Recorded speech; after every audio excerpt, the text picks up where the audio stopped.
বিকেলে চায়ের কাপে যখন প্রয়োজন একটু বাড়তি মুচমুচে কিছু খাবেন, তখনই কিন্তু এরকম মজাদার নাস্তা বানিয়ে নিতে পারেন। আজ আমি আপনাদের জন্য দুর্দান্ত স্বাদের একটি নাস্তার রেসিপি নিয়ে চলে আসলাম। পালং শাকের খাস্তা হতে পারে আপনার সেরা সঙ্গী। আর আপনি যাকে খাওয়াবেন সে তো আপনার প্রশংসায় পঞ্চমুখ হবেই। কিভাবে আপনি এই নাস্তাটা তৈরি করেছেন আপনার কাছে জানতে চাইবে। খুব সহজে এই ইউনিক নাস্তাটা তৈরি করতে পারেন। তার আগে বন্ধুরা ভিডিওটিকে কোথা থেকে দেখেছেন অবশ্যই মন্তব্য করে জানিয়ে দিবেন। আসসালামু আলাইকুম। আমি ফারিয়া। আমার ফেসবুক পেজ এবং ইউটিউব চ্যানেল ইয়াম্মু কুকস পরিবারের সবাইকে স্বাগতম। আমি এখানে একদম বড়, বড় সাইজের পালং শাক নিয়েছি। ধুয়ে এটাকে ১ মিনিট একটু গরম পানিতে এপিঠ-ওপিঠ করে নিয়েছি। তুলে তারপর ঠান্ডা পানিতে ভেজিয়ে নিয়েছি। আর এদিকে আমি বেসন দিয়ে দিলাম। তারপরে দিয়ে দিয়েছি ময়দা ১ চা চামচ দিয়ে দিয়েছি আপনার বেকিং পাউডার।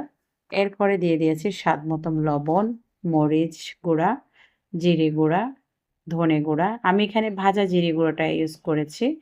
তারপরে দিয়ে দেব হলুদ গুঁড়া।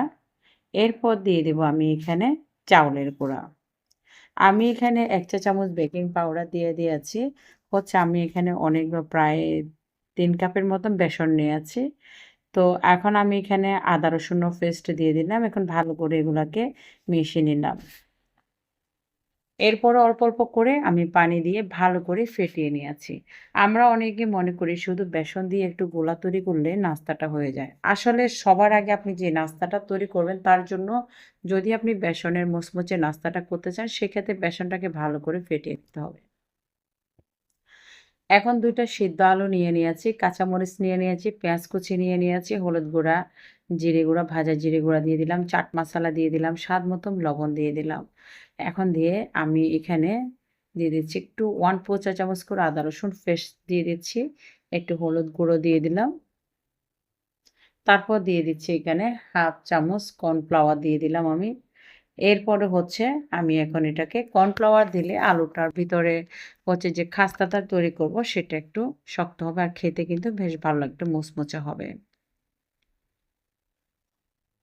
এখন আমি এগুলাকে ভালো করে মিশিয়ে নিচ্ছি।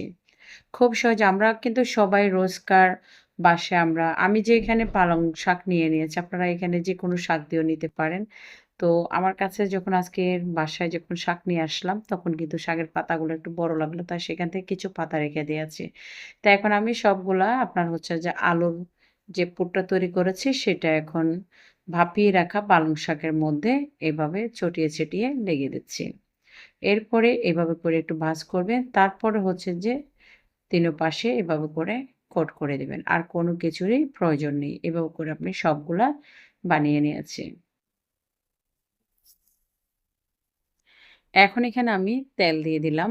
এরপরে আপনার যে বেসনের গোলাটা তৈরি করেছি সেখানে ১ টেবিল চামচ দিয়ে দিয়েছি। টাটকা গরম তেল দিয়ে দিয়েছি। এরপর ধনেপাতা কুচি দিয়ে দিলাম। এখন আমি যে খাস্তাটা তৈরি করেছি সেটা এখন আমি গোলাতে চুবিয়ে নিচ্ছি। বেসনের গোলাটা এমনভাবে তৈরি করতে হবে একেবারে পাতলও না, আবার একেবারে গাঢ়ও না। যে একটা চামচের মধ্যে লাগিয়ে দেখবেন যে আপনার চামচটার মধ্যে যদি লেগে থাকে তাহলে আপনি যে নাস্তাটা তৈরি করবেন সেই নাস্তাটা গায়ে লাগবে। চুলার আঁচটাকে এখন তেলটা গরম করার পরে চুলার আঁচটাকে মিডিয়াম করে দিয়েছি। এখন আমি ৪ থেকে ৫ মিনিট এটাকে এভাবে মিডিয়াম আঁচে ভেজে নিচ্ছি। আপনি যদি চুলার পাওয়ারটা বাড়িয়ে দিয়ে ভাজেন কিন্তু লাল হয়ে যাবে। আবার কিন্তু আপনার এটা মুচমুচে হবে না। যদি একটু সময় নিয়ে ভাজেন তাহলে সেটা খুবই মুচমুচে হবে। এখন আমি যখন এগুলা ভাজা হয়ে গেছে একইভাবে আমি সবগুলা ভেজে নিচ্ছি। আমি ৮-১০ টা ভেজে নিয়েছি। দেখতে যতটা লোভনীয় হয়েছে খেতেও কিন্তু বেশ মজা। আমার বাচ্চারা মনে করে যে, "মা এটা কি দিয়ে তৈরি করেছো?" যখন বলছি শাক দিয়ে তৈরি করেছি, একটু চুপ ছিল। পরে যখন খাওয়ার পরে বলে যে, "মা তুমি রোজ আমাদেরকে শাক দিয়ে এভাবে নাস্তা তৈরি করে দিবে।" আসলে আমরা জানি না বাচ্চাদেরকে আমরা নিজেরা ঘরে তৈরি করে খাওয়াতে পারি। বাজারের পোড়া তেলের নাস্তা বাচ্চাদেরকে খাওয়াবেন না। নাস্তা তো আমাদেরকে রোজকার আয়োজনে বানাতে হয়। তাই আমরা নিত্য নতুন যেকোনো সহজভাবে আমি আমার চ্যানেলে নাস্তা তৈরি করে থাকি। চাইলে কিন্তু আপনারা ডেসক্রিপশন বক্স থেকে দেখে নিতে পারেন। আমার চ্যানেলটা ভিজিট করলে নানা রকমের একদম সহজ নাস্তা পেয়ে যাবেন। আজকে এই পালং পাতার খাস্তা ভিডিওটি কেমন হলো অবশ্যই কমেন্টসে জানাবেন। ভিডিওটি ভালো লাগলে লাইক, কমেন্ট, শেয়ার করবেন, অন্যকে দেখার সুযোগ করে দিবেন। ধন্যবাদ।